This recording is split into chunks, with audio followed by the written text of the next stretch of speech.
dosta velik broj ljudi poistovjećuje jogu sa nečim što se inače dešava na zapadu, to je jedna komercijalizacija. I u takvom obliku kad se joga doživi, onda se smatra da je to, a to možda i nije to. Da čujemo mišljenje našeg gosta.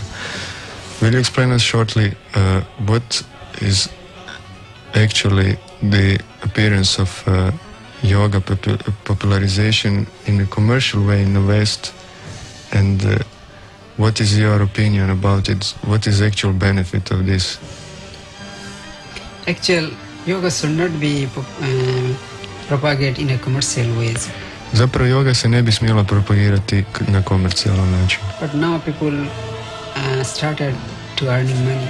Actually, I should say, ljudi su počeli zarađivati novac na taj način. Because spiritual practice or spiritual things could not be sold.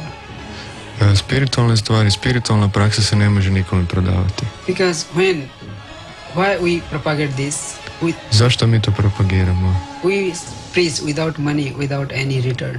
Mi to propagiramo besplatno i ne tražimo ništa za uzvrat. We want a new human society. Mi želimo novo ljudsko društvo. Where there will be no exploitation in physical, psychic and spiritual level. Gdje neće biti eksploatacije niti na fizičkom, niti na mentalnom, niti na duhovnom planu. And people should understood themselves. Ljudi treba da razumiju sebe. Means the goal of human life is self-realization and service to humanity. Cilj ljudskog života je da se razumije sebe, da se postigne samorealizacija i da se služi čovječanstvu.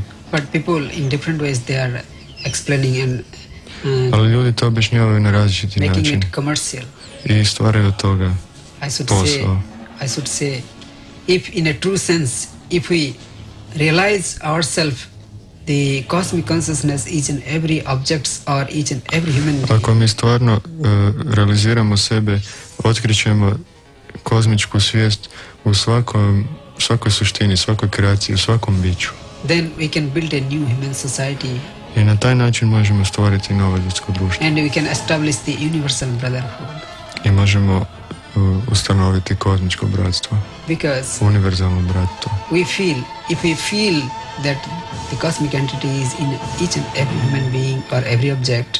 Ako razumijemo da je najviše biće u svakom drugom stvorenju i svakom drugom objektu, then there will be no confliction. Nema konflikta. No hatredness. Nema mržnje. No racial expression. Nema nikakvih rasnih predrasuda. We'll embrace the whole humanity into one.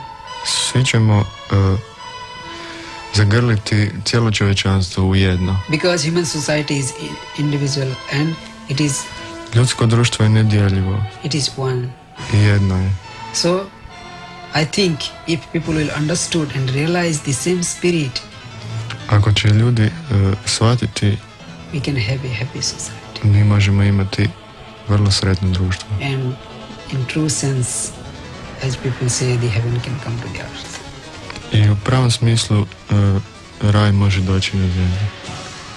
This is the real spirit of yoga and meditation. To je pravi duh joge i meditacije.